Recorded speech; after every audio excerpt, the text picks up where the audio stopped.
All right, so today Mars moved into Libra. Libra being the most relational sign of the zodiac, and Mars being this expression of outward moving energy. So I want to talk about Mars in relation with Venus and the way that we relate to our own feminine and masculine essence. Venus is also in Libra right now, and this is such a beautiful place for Mars and Venus to be during Libra season. So I want to really focus in on those elements of femininity, masculinity, and how we can relate those within ourselves and also with our partners and in everything we do, bringing forth our fullest feminine and fullest masculine expressions. So, first, looking at Mars. Mars is a sort of hybrid of Eris, the god of war, and Eros, the god of lust, desire, intimacy, physical intimacy.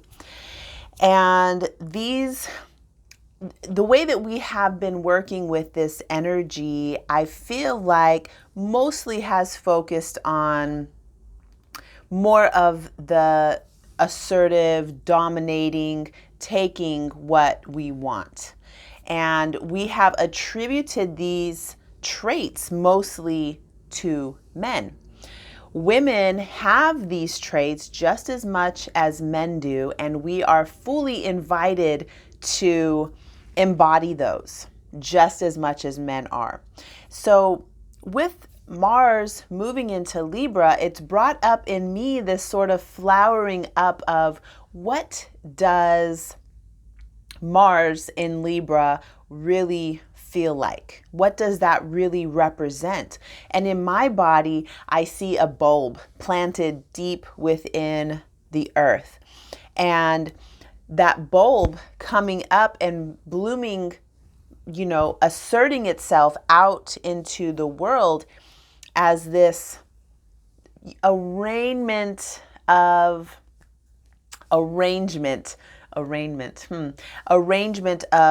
flowers that, it doesn't really feel like masculinity in the old form. It feels more like bursting through and being assertive in that way of showing up.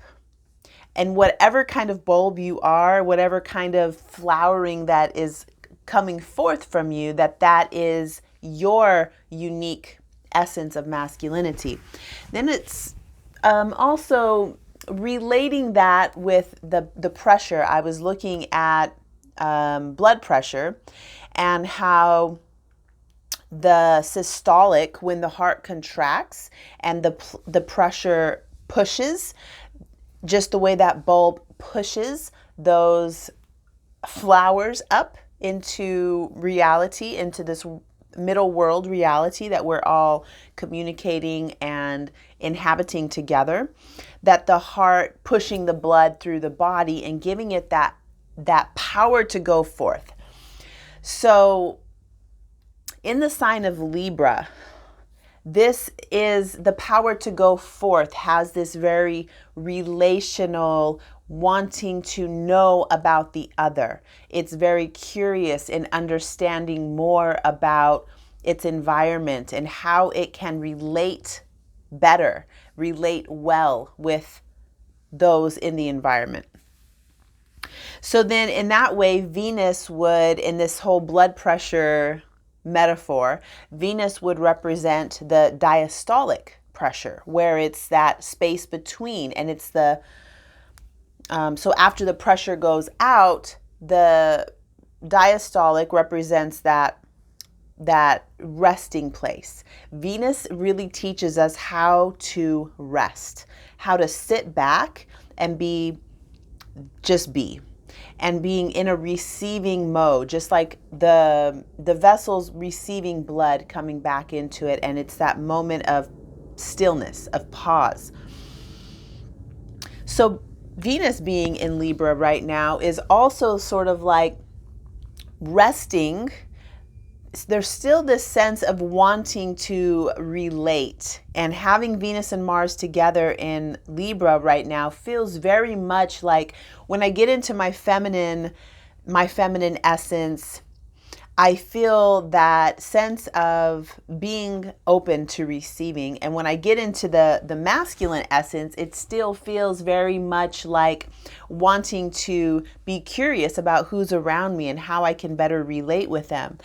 I've been really into gardening lately, and not just gardening sounds like not what I've been doing. What I've been doing is really communicating with the seeds and asking questions to the soil and what kind of things that the seeds and soil want and how I can best facilitate their movement and growth, and what do they need, what do they want, how can I be of service to them. And I love them, and I'm wake up in the morning thinking about, oh, I should go see if those bean sprouts need to be lifted up, or if I can tie some string to help them stand straighter, or maybe after this this cover crop goes through, I can plant that avocado tree in that space. So in this way, the relating has been very, for me, relating with my plants. They're not mine, but they are not my plants. They are seeds and soil that somehow I have come into relationship with. And I am very curious about how I can best facilitate their development and growth. And they are also really, really facilitating a lot of movement and growth within myself. So I think that Libra season, being in relationship with the other, doesn't have to be, excuse me, doesn't have to be relating with a human or a pet, a partner, a child. Like the relationships that we have with our food, with the way the food is grown, the way the medicine is grown, they're all valuable, and they all are part of Libra season. So I'll go ahead and stop there.